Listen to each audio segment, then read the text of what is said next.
ሰላም ጤና ይስጥልኝ የሀገሬ ልጆች ውድ ኢትዮጵያውያን እንደምን አላችሁ? በባለፈው ትምህርታችን ሲምፕል ፓስት ቴንስ በአፋን ኦሮሞ እንዴት ፎርሙሌት እንደሚደረግ ፎርሙሌት አድርገን ብዙ ምሳሌዎች አይተን ተምረን ነበር። ዛሬ ደግሞ በዛሬው ትምህርታችን ኔጌሽን ኦፍ ዘ ሲምፕል ፓስት ቴንስ ኢን አፋን ኦሮሞ ምን እንደሚመስል እናያለን ማለት ነው። ስለዚህ ኔጌሽን ኦፍ ሲምፕል ፓስት ቴንስ ኢን አፋን ኦሮሞ for all subject Afaan Oromoo pronouns በመቃ BM ብለን የምንወክለው እንደዚህ ነው ፎርም የምናደርገው። prefix hin to the simple past tense G2 form of the given Afaan Oromo verb with respect to ኑቲ ማለት ነው። G2ን ትወስዳላችሁ። G2 የማን ነው? G2 the simple past tense form of the given root verb with respect to ኑቲ ነው የምንወስደው። not for all not for specific each specific pronoun ለእያንዳንዱ ሳይሆን ለኑቲ ፎርሙሌት ያደረገውን G2 እንወስዳለን። እሱን ከወሰድን በኋላ we prefix hin to that simple past ማለት ነው። ከዛ በኋላ we take that verb form for all Afaan Oromoo pronouns ለአኒም ለኑቲም ለኢሲንም ለአቲም ለኢሳንም ለኢንም ለኢሼንም ለሰባቱም ሂን G2N የሚለውን እንወስዳለን ማለት ነው። where BM በመቃ ማለት ነው። አኒ ኑቲ ኢሲን አቲ ኢሳን ኢኒ ኢሼ G2N ማለት ደግሞ ጎቺማ ቱ ማለት ነው። ጎቺማ ቱ ኤን የምትለው ኑቲ የምትለው ለማመልከት ነው። simple past tense of a given Afaan Oromo verb with respect to ኑቲ ይሆናል ማለት ነው። በመቃ ፕሮናውን ማለት ነው። ምሳሌ እናያለን። ማጂክ ቴብል አጌን ምሳሌ ፈኬኛ BM አኒ ኑቲ ኢሲን አቲ ኢሳን ኢኒ ኢሼን የሚለው ነው የሚወክለው። ሂን G2N እንግዲህ የፎርሙላችን ሴንተር ሂን G2N ነው። ሂን እንግዲህ እንደምታውቁት ኖት ማለት ነው፣ ኔጋቲቭ ወርድ ነው። G2N ማለት ደግሞ the simple past tense form of a given Afaan Oromo verb with respect to the first person plural subject pronoun ኑቲ ማለት ነው እና G2N ብለን እንወክለዋለን። ለምሳሌ ፉደቹ የሚለውን አፋን ኦሮሞ ሩት verb ብንወስድ the simple past tense of the verb ፉደቹ with respect to ኑቲ ፉደኔ ነው የሚሆነው። ኑቲ ፉደኔ እኛ ወሰድን ማለት ነው። ኔጌት ስናደርገው ምንድነው የሚሆነው? ሂን ፉደኔ ይሆናል ለኑቲ ሂን ፉደኔ ለኑቲ ይሆናል ማለት ነው። በተመሳሳይ ለሌሎችም ለቀሩትም ለኑቲ ያደረግነው ኑቲ ሂን ፉደኔ ይሆናል ማለት ነው። ኑቲ ሂን ፉደኔ ይሆናል ለሁሉም ለሰባቱም ፕሮናውንስ ሂን ፉደኔ ነው የሚሆነው። ምን ለማለት? እኔ አልወሰድኩም፣ እኛ አልወሰድንም፣ እናንተ አልወሰዳችሁም፣ አንተ አልወሰድክም፣ አንቺ አልወሰድሽም፣ እነሱ አልወሰዱም፣ እሱ አልወሰደም፣ እሱ አልወሰደችም ለማለት ለሁሉም እንደምንለው ከፊት አኒ ኑቲ ኢሲን አቲ ኢሳን ኢኒ ኢሼን የሚለውን ፕሪፊክስ እናደርጋለን። ከዛ ለሁሉም ሂን ፉደኔ እንላለን። ትርጉሙ አሁን የነገርኳችሁ ማለት ነው። እኔ አልወሰድኩም ለማለት አኒ ሂን ፉደኔ I didn't take ማለት ነው። እኛ አልወሰድንም ለማለት ኑቲ ሂን ፉደኔ አልወሰድንም we didn't take። እናንተ አልወሰዳችሁም ለማለት ኢሲን ሂን ፉደኔ you didn't take። አንተ አልወሰድክም፣ አንቺ አልወሰድሽም ለማለት አቲ ሂን ፉደኔ you didn't take ይሆናል ማለት ነው። እነሱ አልወሰዱ ለማለት ኢሳን ሂን ፉደኔ they didn't take። እሱ አልወሰደም ለማለት ኢኒ ሂን ፉደኔ he didn't take ይሆናል ማለት ነው። እሱ አልወሰደችም ለማለት ኢሼን ሂን ፉደኔ ይሆናል ማለት ነው። she didn't take። አይገርማችሁም? በጣም ቀላል ነው። ለሁሉም ሂም ፉደን ነኝ። በአማርኛው እኮ ለሰባቱም የተለያየ ነው። አልወሰድኩም፣ አልወሰድንም፣ አልወሰዳችሁም፣ አልወሰድክም፣ አልወሰድሽም፣ አልወሰዱም፣ አልወሰደም፣ አልወሰደችም። 8 ነው። እንዲያውም 8ቱም የተለያየ ነው። በእንግሊዝኛው ዲድንት ቴክ ነው። ልክ እንደ እንግሊዝኛው አፋን ኦሮሞም አንድ ነው። ሂም ፉደን አልወሰድኩም። ለሌሎችም በተመሳሳይ ሌላ ምሳሌ ነው።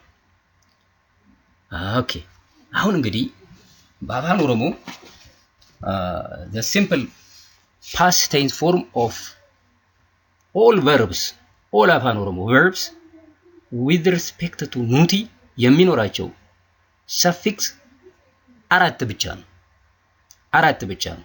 አንዱን አይተናል። ደብል ኤን ሆኖ ላስቱ ባውሉ ኢ ነው የሚሆነው። ኢ እንግዲህ ፓስት ታይም አመልካች ቅጥያ ነው ብያቸዋለሁ። ሌላኛው ደብል አር ይሆንና ሬ የሚል ነው የሚሆነው። ሶስተኛው ደብል ኤል ሌ ነው የሚሆነው። ስለዚህ ከደብል አር የሆነ ደብል ኤል የሆነ ደብል ኤን የሆነውን አይተናል። ደብል ኤን የሆነ አይተናል እና ነጠላ ኔ እንግዲህ ይሄ አንድ ሲንግል እና ያለው እሱ ፓስት ሲሆን ያው ሲንግል ኤን ነው የሚሆነው።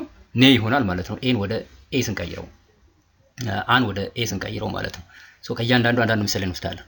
አሁን የምናየው ጥሙሩ ላስት ባውላቸው አር የሆኑ ግሶች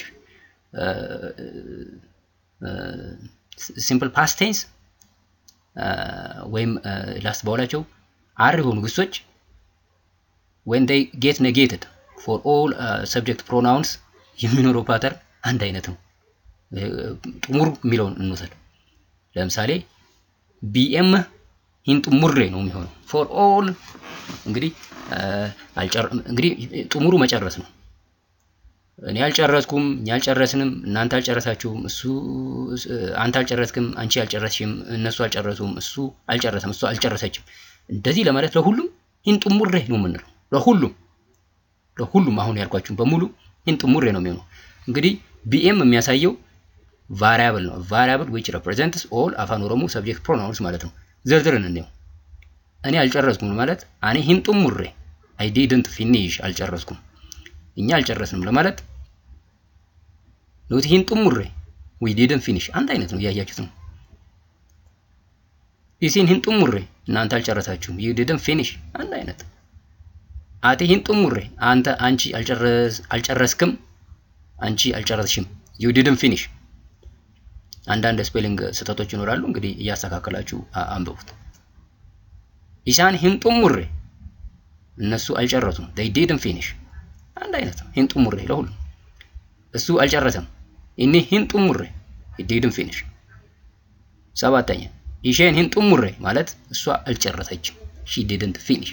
ስለዚህ ላስት ባውላቸው አር የሆኑ ላስት ኮንሶናንታቸው አር የሆኑ ግሶች በሙሉ in the simple past tense ኔጌት ሲደረጉ አሁን ባየነው በተመሳሳይ at the end ሬ ብለው ነው የሚጨርሱት ማለት ነው። ሂን ሬ ብለው ነው የሚጨርሱት ማለት ነው።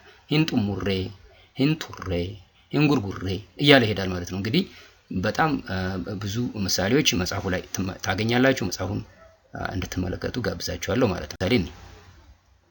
ሌላ ምሳሌ እንግዲህ ገሉ ነው። ገሉ መግባት ነው። to enter ማለት ነው።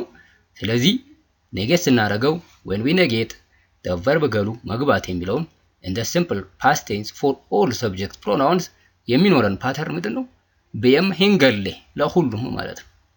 ገሉ መግባት ነው። እንግዲህ እኔ አልገባሁም፣ አልገባንም፣ አልገባችሁም፣ አልገባህም፣ አልገባሽም፣ አልገቡም፣ አልገባም፣ አልገባችም የሚለው ለሁሉም ሂንገሌ ነው የምንለው ማለት ነው። ቢኤም ሂንገሌ ዘርዝረን እንየው። እኔ ሂንገሌ እኔ አልገባሁም I didn't enter። ኑት ሂንገሌ እኛ አልገባንም።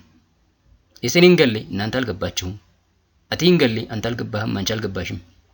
ኢሳን ሂንገሌ እነሱ አልገቡም። ኢኒ ሂንገሌ እሱ አልገባም ማለት ነው።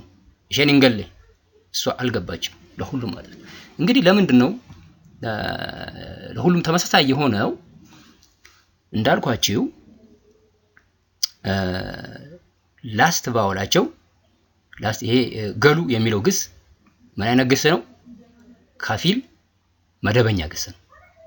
ሴሚ ሬጉላር ግስ ማለት ነው። with respect to and reference to the general rule when we conjugate the verbs which end with l ላ ብለው የሚጨርሱ የአፋን ኦሮሞ ቨርቦችን እንደ ሲምፕል ፕሬዘንት ቴንስ ኮንጁጌት ስናደርጋቸው ዲቤት የሚያደርጉት ለማን ብቻ ነው ብለናል? ለኑቲ ብቻ ነው። እንዴት ነው ዲቤት የሚያደርጉት? እንደ ጀነራል ሩል ለኑቲ ግሱን ኮንጁጌት ጋዙ አይነት ግሶችን ኮንጁጌት ስናደርግ ኡን ወደ ና እንቀይራለን ነበር ያለው። ግሱ ኤል ብሎ ከጨረሰ ላ ብሎ ከጨረሰ ግን ምን እናደርጋለን? ኤል እና ኤን አብረው ይመጣሉ ማለት ነው። ኤል ግሱ ኦሬዲ የሚጨርስበት ኮንሶናንት ነው። ኤን ኡን ቀይረን ያመጣነው ነው።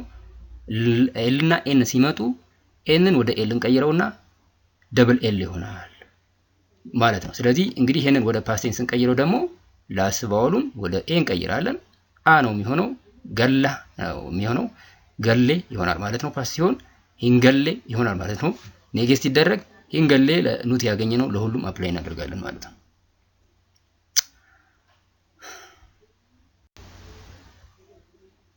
ኦኬ እንግዲህ the negation of the simple past tense in Afaan Oromo has only 3 suffixes actually ሂን ብላችሁ ኔ ይሄ ለሁሉም አብዛኛው ይሄ ለጀነራል ሩል ላይ ለምሳሌ ዴሙ በሚለው ውስጥ አሁን ኑቲኒ ዴምና ነው የሚሆነው ሲምፕል ፕሬዘንት ላይ ማለት ነው። ፓስት ታረጉት ኑቲ ዴምኔ ይሆናል ማለት ነው። ስለዚህ ላስት ላይ ያለው ኤን አንድ ይሆናል ማለት ነው። ወይም ደግሞ ደብል ኤን ሊሆን ይችላል። ደብል ኤን የሚሆነው መቼ ነው? ላስት ባውሉ ሲኤች ከሆነ ለምሳሌ ኛቹ ኛኔ ይሆናል። ላስት ባውሉ ቢ ከሆነ ለምሳሌ በርባዱ በርባኔ ይሆናል ማለት ነው። ላስት ባውሉ ቲ ከሆነ አጌ ለምሳሌ ቢቱ ቢኔ ይሆናል ማለት ነው። መግዛት ሶ እንደዚህ አይነት ግሶች ደግሞ ላስት ሰፊክሳቸው ኔ ይሆናል ማለት ነው። ሁለተኛው ሂን ሬ እንግዲህ አሁን ያየነው ጡሙሩ፣ ጉርጉሩ፣ ቱሩ እነዚህ ሁሉ ኔጌት ሲደረጉ እንደ ሲምፕል ፓስት ቴንስ ሬ የሚለውን ሰፊክስ ይወስዳሉ። ሂን ሌ ነው ሶስተኛው ሰፊክስ። ይሄ ደግሞ ኤል ብሎ የሚጨርሱ ግሶች ኔጌት ሲደረጉ እንደ ሲምፕል ፕሬዘንት ቴንስ ሲምፕል ፓስት ቴንስ የሚኖረው ፓተርን ነው ማለት ነው። ለምሳሌ ገሉ፣ ይላሉ ይሆናል ማለት ነው። ኦኬ የተወሰኑ ፉል ሴንቴንስ እንመልከት። ፉል ሴንቴንስ ዊዝ ኔጌሽን ኦፍ ዘ ሲምፕል ፓስት ቴንስ ማለት ነው። ለምሳሌ አኒ ላቀነ ኮ ኛኔ እኔ ምሳዬን አልበላሁ። ኑቲ ጭሬ ሂኛኔ እኛ ቁርስ አልበላንም። ኢሲን ኢርባታ ሂኛኔ እናንተ እራት አልበላችሁም። አቲ ቆጲቻ ረቲ ሄዱ ሂኛኔ አንተ ዝግጅቱ ላይ ብዙ አልበላህም ማለት ነው። እንግዲህ ላቀነ ምሳ ነው። እንግዲህ ግሱ እዚህ ውስጥ ለሁሉም ኛቹ ነው። ኛቹ ኢን ዘ ሲምፕል ፓስት ቴንስ ኔጌት ሲደረግ ነው እያየን ያለ ነው ማለት ነው። ሂኛኔ ሂኛኔ ሂኛኔ ሁሉም ላይ ማለት ነው። ላቀነ ምሳ፣ ጭሬ ቁርስ፣ ኢርባታ እራት፣ ቆጲ ዝግጅት ነው። ቆጲቻ ዝግጅቱ ላይ ማለት ነው። ቆጲቻ ሲሆን ዝግጅቱ ማለት ነው። ሄዱ ብዙ ማለት ነው። ከዚያ የቀጠለ ነው። ኢሳን ቁርጡሚ ሂኛኔ እነሱ አሳ አልበሉ። ሂኛኔ ነው እንግዲህ አጌን ግሱ ለኛችሁ ነው እየወሰነ ያለው። ሂኛኔ አልበሉም። ቁርጡሚ አሳ ማለት ነው በአፋን ኦሮሞ። ኢኒ መርቃ ሂኛኔ እሱ ገንፎ አልበላም። መርቃ ገንፎ ማለት ነው። ሂኛኔ አልበላም። ይሄን አንጮቴ ሂኛኔ እሷ አንጮቴ አልበላችም። ያው አንጮቴ እንግዲህ የኦሮሞ ባህላዊ ምግብ ነው። እሺ መርቃ ገንፎ ነው። አንጮቴ የምግብ አይነት ነው። እሺ ቆቴ ቡላን ቆትዮ ሳይን ጉርጉሬ ገበሬው በሬውን አልሸጠም። ቆቴ ቡላ ያው አርሶ አደር ገበሬ ማለት ነው። ቆትዮ በሬ ማለት ነው። ቆትዮሳ የሱን በሬ ኢሳ የሱ ማለት ነው። ይሄን ጉርጉሬ አልሸጠም። እንግዲህ ግስቱ ጉርጉሩ ነው። በአር ስለሚጨርስ የሚወስደው ሰፊክስ ሬ የሚለው ነው። ሂን ሬ ይሆናል ማለት ነው። ሂን ጉርጉሬ አልሸጠም፣ ሂን ጉርጉሬ ይሆናል ማለት ነው። ጣሳው መነሳ ኬስ እምቡሌ ጣሳው ቤት ውስጥ አላደረም። እቺ ደግሞ በኤል የሚጨርሱ ግሶች ሂን ሌ ወይም ኤል ደብል ኤ የሚለውን ሰፊክስ ይወስዳሉ ባልነው መሰረት ነው። ጣሳው ቤት ውስጥ አላደረም፣ ጣሳው መነሳ ኬስ እምቡሌ ይሆናል ማለት ነው።